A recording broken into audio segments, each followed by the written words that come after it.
Oi, nós acabamos de descer do 20º andar. Imagina só se os trabalhadores tivessem que subir e descer esses 20 andares pela escada. Seria a maior canseira, né? Além disso, acho que o prédio levaria pelo menos o dobro do tempo para ser construído. Mas ainda bem que existem os elementos de transmissão, como os cabos. Acho que você já entendeu, né? Este é o assunto desta teleaula.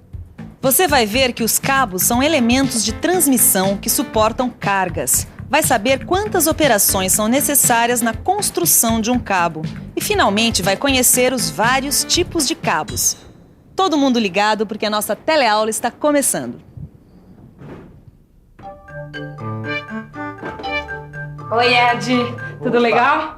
Eu queria ter chegado antes, desculpa, demorei. Só que o ônibus que eu tava quebrou, deixou todo mundo no meio da rua. Que zebra, hein? É, o motorista disse que foi o cabo da embreagem que quebrou. E era justamente isso que eu tava vendo no nosso kart, viu? O quê? O cabo da embreagem? Não, né, Nilza? Nosso cabo não tem embreagem, é só breque e acelerador.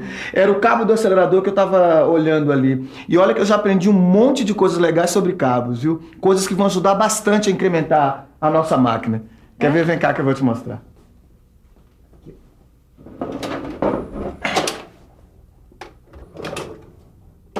Pelo menos a metade. Olha aí, Nilza. Os cabos são elementos de transmissão que suportam cargas. Por causa da força de tração, eles podem deslocar estas cargas na posição vertical, como em elevadores, na posição inclinada, como em escavadeiras, e na posição horizontal, como em pontes rolantes. Estamos aqui com o seu André, que é engenheiro responsável por esta obra. Gostaria que o senhor nos explicasse do que é feito o cabo do elevador. Bom, este aqui é um cabo de aço. A gente diz que ele é constituído de alma e perna. A perna são esses arames aqui que ficam em torno deste arame central, que é a alma. É um material muito resistente, mas como todo elemento de transmissão, ele tem que ter uma manutenção constante. Aqui, ó, Nilza. Ó, com esse desenho você vai entender fácil como que é a estrutura de um cabo de aço, ó. Ele é composto de alma e perna. A perna é formada por um arame central e por outros arames em torno dele. Certo. Peraí, deixa eu ver na prática se eu entendi isso direitinho, ó. Esse aqui é um cabo de aço, Isso. certo? Então, essa parte central aqui é a alma. As partes em torno da alma são as pernas. E cada perna é formada por um arame central e pelos arames em torno dele. Muito bem. É moleza, Edgar. Se você também achou moleza, é muito bom, porque o esquema do cabo de aço é muito importante para a gente ficar por dentro de um assunto mais importante ainda, a construção de cabos.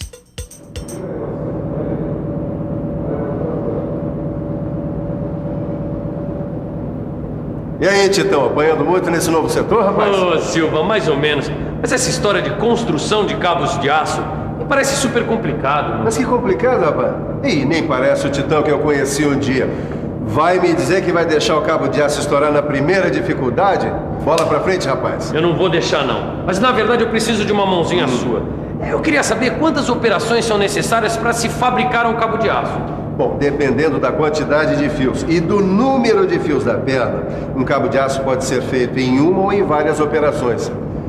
Por exemplo, Titão, um cabo de aço de 6x19 significa que uma perna de 6 fios é enrolada por 12 fios em 2 operações. Quer ver? Num cabo de aço 6x19, a primeira operação ou primeira camada leva um fio de arame central e 6 fios de arame. A segunda camada leva 12 fios, o que dá um total de 19 fios. Dá uma olhada nessa figura para visualizar melhor o que eu disse. Nesse caso, em que a perna é construída em várias operações, os passos ficam diferentes no arame usado em cada camada, como a gente está vendo agora. Essa diferença causa atrito durante o uso e aí os fios ficam desgastados. E o que é passo? Passo é a distância entre os pontos de um fio no mesmo alinhamento do cabo, certo? Então chegou a hora de falar sobre a distribuição dos fios nas pernas. Ô Edgar, será que os fios nas camadas de cada perna do cabo são sempre iguais? Não, tem um monte de tipo de distribuição desses fios. O mais importante é a distribuição normal, onde os fios dos arames e das pernas têm um só diâmetro, que são o cio, o Filler e o Warrington. Ó, vem cá que eu vou te mostrar aqui no computador. Olha aqui, ó. Na distribuição Seal, as camadas são alternadas em fios grossos e finos. Já na distribuição Filler, as pernas têm fios de diâmetros pequenos que são utilizados como enchimento de vão dos fios grossos. Já na distribuição Warrington, os fios das pernas têm diâmetros diferentes numa mesma camada. E as almas do cabo de aço, Edgar, você sabe se elas são sempre iguais? Nas almas do cabo de aço é um material que pode variar de acordo com a aplicação. Os tipos mais comuns são de fibra, de algodão, asbesto e de aço. Que tal a gente dar uma olhadinha nisso? Esta é a alma de fibra. É o tipo mais utilizado para cargas não muito elevadas. As fibras podem ser naturais ou artificiais. As fibras naturais mais utilizadas são o sisal ou rami. E a fibra artificial mais usada é o polipropileno ou plástico. As almas de fibras artificiais utilizadas em barcos de pesca têm as vantagens de não se deteriorar em contato com os agentes agressivos e de não absorver umidade. Mas como tudo tem dois lados, ela também tem duas desvantagens. São mais caras e só podem ser utilizadas em cabos especiais. A alma de algodão é somente utilizada em cabos de pequenas dimensões. A alma asbesto, que é um tipo de mineral fibroso, é utilizado em cabos sujeitos a altas temperaturas. Entendeu, Neuza? Entendi, seu Edgar. Só que ficou faltando a alma de aço. Vamos olhar aqui no computador. Ela pode ser formada por uma perna de cabo ou por um cabo de aço independente. Esse cabo de aço independente oferece maior flexibilidade somada a alta resistência à tração. Alma de fibra, alma de algodão, alma de asbesto, alma de aço... Tá falando sozinho, Titão? Que nada, Silvio. Eu tô recapitulando pra ficar fera nesse assunto também. Ah, bom, agora senti firmeza. E eu acho que você já está pronto para conhecer os tipos de torção de cabo de aço. Peraí, torção? É isso aí, Titão. Todo cabo de aço, quando é tracionado, ele sofre uma torção das pernas ao redor da alma. E nas pernas ocorre a torção dos fios ao redor do arame central. Pois bem, o sentido dessas torções pode variar. Por isso elas são divididas em tipos. A torção regular ou em cruz e a torção Lang ou em paralelo. Tudo bem, então me fala qual é a diferença que existe entre elas. Claro que eu falo.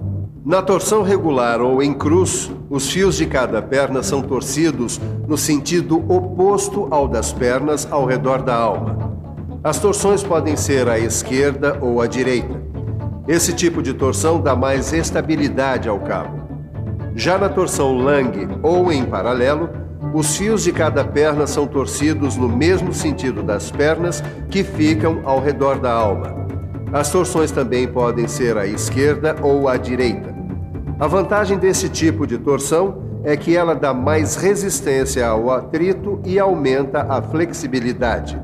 Entendeu? Eu entendi, Silva. Mas eu tô com uma dúvida. Como é que eu faço para saber o diâmetro desse cabo de aço?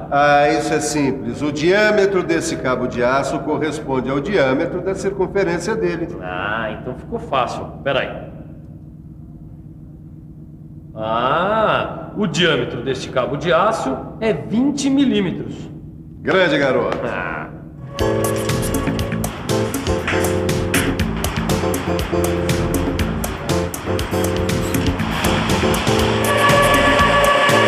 Seu André, qual é o diâmetro do cabo que movimenta este elevador? Cada cabo destes tem uns 16 milímetros. E o pessoal pode ficar sossegado com a segurança quando sobe e desce por esse elevador? Claro, com segurança não se brinca. E a manutenção aqui é constante. Além disso, este cabo de aço aqui é pré-formado.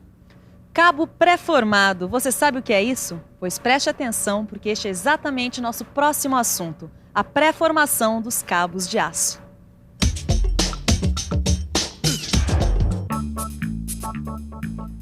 A pré-formação nos cabos de aço é feita através de um processo especial de fabricação, que faz com que os arames e as pernas possam ser curvados de forma helicoidal, sem criação de tensões internas.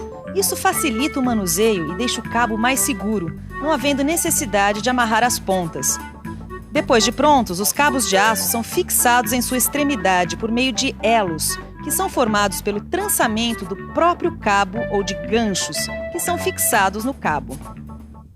Edgar, eu só não entendi uma coisa. O que é que todos esses tipos de cabos, de torção, enfim, tudo que a gente aprendeu hoje, o que é que tudo isso tem a ver com o nosso kart? É por causa do dimensionamento. Dimensionamento? Neuza, para dimensionar cabos, a gente tem que saber qual a resistência do material de fabricação com relação aos esforços que ele tem que suportar. Ou seja, a gente tem que saber o nível de resistência do material para saber, assim, se ele não vai se romper, por exemplo. Isso é super importante pra gente saber, principalmente na hora de comprar o cabo do acelerador do nosso kart. E outra dica muito importante que me deram é que os tipos, as características, a resistência à tração, todas essas coisas estão dentro de catálogos anotados pelos fabricantes. Inclusive eu tenho aqui, ó. Tá vendo? Os catálogos têm todas as informações importantes que a gente precisa ter sobre os cabos de aço. Que maravilha, hein, Edgar? Isso facilita demais a vida da gente. Por falar em facilitar, depois de tanta informação, que tal uma revisão? E atenção, se liga aí que é hora da revisão. Na teleaula de hoje, você viu como é composta a estrutura do cabo. Aprendeu quais são os tipos de distribuição dos fios nas pernas do cabo. Conheceu as características da torção regular e da torção Lang. Viu como é o processo de fabricação na pré-formação dos cabos de aço e, finalmente, viu que os cabos de aço são fixados através de elos ou de ganchos. E aí, Titão, tá mais animado? É claro, eu aprendi um monte de coisa hoje e vi que o bicho não é tão feio assim quanto parece. E você, antes de desanimar diante de um assunto que você não conhece, tente aprender um pouco sobre ele. Que tal começar dando uma boa olhada no seu livro de estudos? Você vai ver que vai ficar tudo mais fácil. Até a próxima. Tchau.